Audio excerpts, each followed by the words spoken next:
नमस्कार। देश की तमाम फटाफट खबरों में आपका स्वागत है। खबरों के लिए आपसे निवेदन कि यदि आपने हमारे चैनल को सब्सक्राइब नहीं किया तो कृपया करके आपके अपने चैनल को सब्सक्राइब करना ना भूलें। आप सब्सक्राइब करते हैं तो हमें हिम्मत होती है सही और सच्ची खबरें आप तक पहुंचाने की।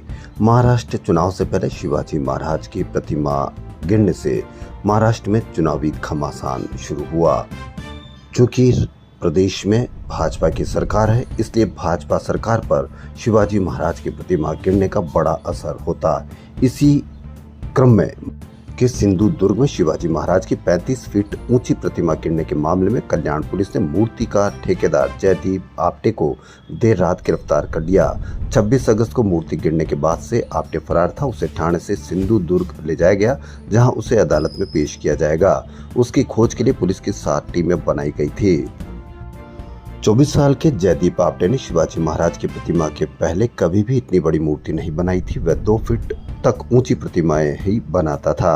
अब सवाल यह है कि 2 फीट तक ऊंची प्रतिमाएं बनाने वाले को 35 फीट की प्रतिमा बनाने का ऑर्डर किसने दिया? यह जरूर खोज की बात है। शिवसेना उद्धव ठाकरे ने आरोप लगाया कि 24 साल का आप्टे सीएम शिंदे के बेटे का दोस्त है। उसकी गिरफ्तारी क्रेडिट सरकार को नहीं लेना चाहिए। वह कोई अंडरवर्ल्ड डॉन नहीं था। इतने दिन क्यों लगे? उसकी गिरफ्तारी पहले ही हो जानी थी। वहीं महाराष्ट्र कांग्रेस अध्यक्ष नाना पटोले ने बुधवार को आरोप कि शिवाजी की मूर्ति के निर्माण पर मात्र 1.5 करोड़ रुपए खर्च किए गए, जबकि इसकी काम के लिए राज्य के खजाने से 236 करोड़ रुपए लिए गए। बाकी बचे 234 करोड़ कहाँ गए? शिवाजी महाराज की मूर्ति निर्माण में भ्रष्टाचार हुआ है, इसकी जांच होनी चाहिए। कांग्रेस सांसद राहुल गांधी और पार्टी अध्यक्ष मल्लिकार्जुन खड़गे आज महाराष्ट्र के दौरा करेंगे। राहुल वहां वांगी में दोपहर 1 बजे लोकसभा में विपक्ष के नेता रहे पूर्व मंत्री पतंगराव कदम की प्रतिमा का उद्घाटन करेंगे। कदम का 2018 में निधन हो गया था। इसके बाद राहुल के सांगली में दोपहर 2 बजे के करीब एक जनसभा होगी। इस मौके पर महाराष्ट्र कांग्रेस अध्यक्ष नाना पटोले, विधानसभा में विपक्ष के नेता विजय वडेट्टीवार और कांग्रेस विधायक दल के नेता बाला साहेब थोरात भी मौजूद रहेंगे। शरद पवार और उद्धव ठाकरे को भी इस कार्यक्रम के लिए आमंत्रित किया गया। महाराष्ट्र में अक्टूबर में चुनाव हो सकते हैं। भाजपा शिवसेना की सरकार का कार्यकाल नवंबर 2024 को खत्म हो रहा है। कर्नाटक के पूर्व सीएम बीएस येदियुरप्पा के खिलाफ यौन उत्पीड़न केस में आज कर्नाटक हाईकोर्ट में सुनवाई होगी। येदियुरप्पा आज कोर्ट में व्यक्तिगत रूप से पेश हो सकते हैं। पिछली सुनवाई में कोर्ट ने एम नागप्रसन्ना की सिंगल बेंच ने येदियुरप्पा को व्यक्तिगत रूप से कोर्ट में पेश न होने के अंतरिम आदेश को आज 5 सितंबर तक बढ़ाया था। फरवरी 2024 में एक रेप पीड़ित लड़की पूर्व सीएम से मदद मांगने गई थी। उसने आरोप लगाया कि येदियुरप्पा ने उसका यौन शोषण किया। 14 मार्च को येदियुरप्पा के खिलाफ केस दर्ज हुआ। 13 जून को गिरफ्तारी के लिए गैर जमानती वारंट बेंगलुरु की फास्ट ट्रैक कोर्ट ने जारी किया। सुप्रीम कोर्ट में आज शराब नीति मामले में जुड़े सीबीआई केस में दिल्ली के मुख्यमंत्री अरविंद केजरीवाल की जमानत याचिका पर सुनवाई होगी। इससे पहले 23 अगस्त को जस्टिस सूर्यकांत और जस्टिस उज्जवल भुइया की बेंच ने सुनवाई की थी। इस दौरान सीबीआई ने कोर्ट को बताया कि एक मामले में जवाब दाखिल कर दिया, जबकि दूसरे केस में जवाब देने के लिए उसे और समय चाहिए। इसके जवाब में केजरीवाल के वकील अभिषेक मनु सिंघवी ने कहा कि एक केस में सीबीआई का जवाब 21 अगस्त की रात 8 बजे मिला। एजेंसी की अपील पर कोर्ट ने सीबीआई को 1 हफ्ते का समय दिया है। केजरीवाल के वकील ने कहा कि दिल्ली के मुख्यमंत्री को मनी लॉन्ड्रिंग एक्ट की धारा 45 के सख्त प्रावधानों के बावजूद 3 बार जमानत मिल चुकी है। उन्होंने 10 मई और 12 जुलाई को सुप्रीम कोर्ट द्वारा दी गई अंतरिम जमानत आदेश और 20 जून को पीएमएलए मामले में ट्रायल कोर्ट द्वारा दिए गए नियमित जमानत का भी हवाला दिया। सिंघवी ने कहा कि ऐसे में केजरीवाल को जमानत देनी चाहिए। हरियाणा विधानसभा चुनाव के लिए जननायक जनता पार्टी और चंद्रशेखर रावण की आजाद समाज पार्टी ने 19 उम्मीदवारों की पहली सूची जारी कर दी है। इसमें पूर्व डिप्टी सीएम दुष्यंत चौटाला समेत 2 विधायकों को टिकट दी गई है। दुष्यंत के साथ अमरजीत डांडा को जुलाना से टिकट दी गई है। पैरालंपिक गेम्स में 7वें दिन बुधवार को भारत ने बड़ी उपलब्धि हासिल की। तीरंदाज हरविंदर सिंह ने पुरुष रिकवर ओपन के फाइनल में पोलैंड के लुकाज सिजे को 6-0 से हराकर गोल्ड जीता। पैरालंपिक गेम्स में ऐसा करने वाले वे पहले इंडियन है। तीरंदाजी में भारत का यह दूसरा मेडल है। अभिनेत्री कंगना रनौत के विवादों में घिरी फिल्म इमरजेंसी को बॉम्बे हाई कोर्ट से भी राहत नहीं मिली है। हाई कोर्ट ने फिल्म निर्माता जी एंटरटेनमेंट एंटरप्राइजेज को राहत देने से इनकार कर दिया।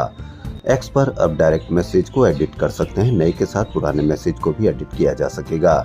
ऐप को अपडेट करने के बाद इसका लाभ उठा सकते हैं। एक मैसेज को अधिकतम 5 बार एडिट किया जा सकेगा।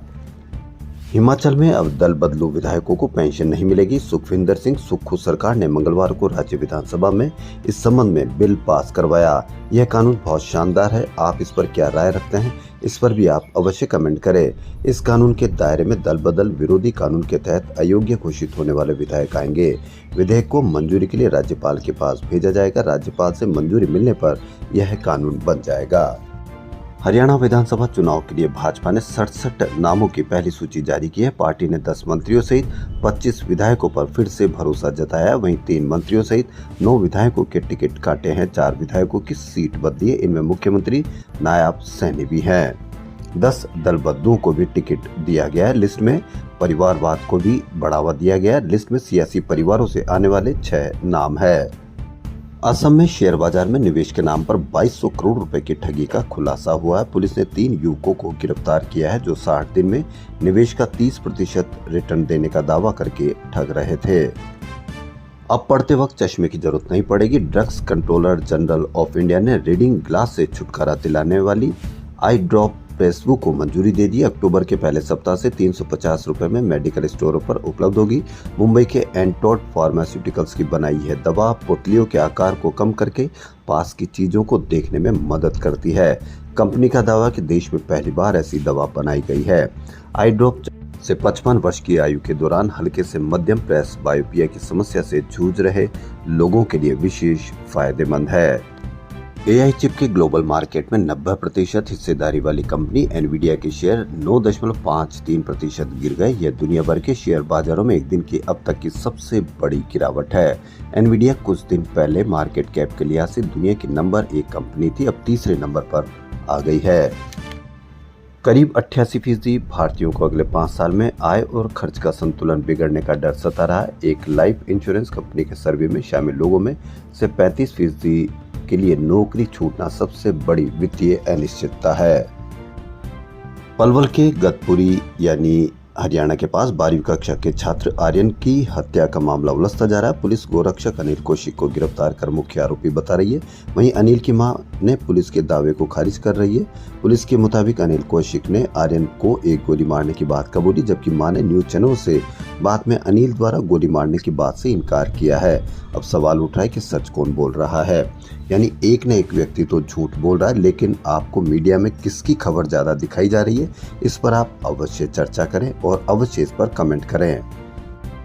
वहीं आर्यन के पिता सत्यानंद मिश्रा ने आरोप लगाया कि हर्षित आपराधिक प्रवृत्ति का है। वह दिन दहाड़े गोली चला चुका, पुलिस जानबूझकर नहीं पकड़ रही है।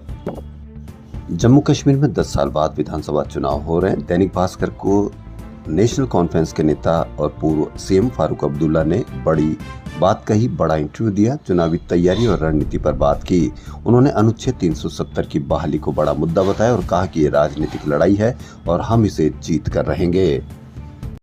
आपको मीडिया में ज्यादा कोलकाता की खबर दिखाई जा रही है, लेकिन उत्तर प्रदेश में दिल दहला देने वाली खबर आई है। यहाँ एक महिला ने एम्बुलेंस ड्राइवर और उसके हेल्पर पर छेड़छाड़ और यौन शोषण की कोशिश का आरोप लगाया। महिला के अनुसार उसके मना करने और शोर मचाने पर आरोपी उसके पति का ऑक्सीजन हटाकर उन्हें बीच रास्ते में छोड़कर भाग गए। इसकी वजह से पति की मौत हो गई। पुलिस ने बुधवार को बताया कि 30 अगस्त के इस मामले में केस दर्ज कर जांच शुरू कर दी गई है। शिकायत के अनुसार महिला वित्तीय कारणों से लखनऊ के अस्पताल में भर्ती बीमार पति को डिस्चार्ज कराकर निजी एम्बुलेंस से घर लेकर जा रही थी। ड्राइवर और उसके हेल्पर की हरकतों का विरोध करने पर उन्होंने मंजिल से करीब 150 किलोमीटर पहले बस्ती में ही उसे, उसके भाई और बीमार पति को उतार दिया। स्थानीय पुलिस की मदद से पति को गोरखपुर मेडिकल कॉलेज ले जाया गया, जहां डॉक्टरों ने उसे मृत घोषित कर दिया। अब आप इस पर क्या कहेंगे, क्या कमेंट करेंगे, या अभी भी आप कोलकाता में ही रहेंगे? बाहर निकलिए, कोलकाता में काम चल रहा है, सीबीआई उसकी जांच कर रही है। आप बाहर भी आइए। बाहर भी 30,000 से अधिक दुष्कर्म बलात्कार के केस दर्ज होते हैं पूरे देश में। खबरों फिलहाल इतना ही। यदि आपको फटाफट खबरें पसंद आ रही तो आपके अपने चैनल को सब्सक्राइब करना ना भूलें। धन्यवाद।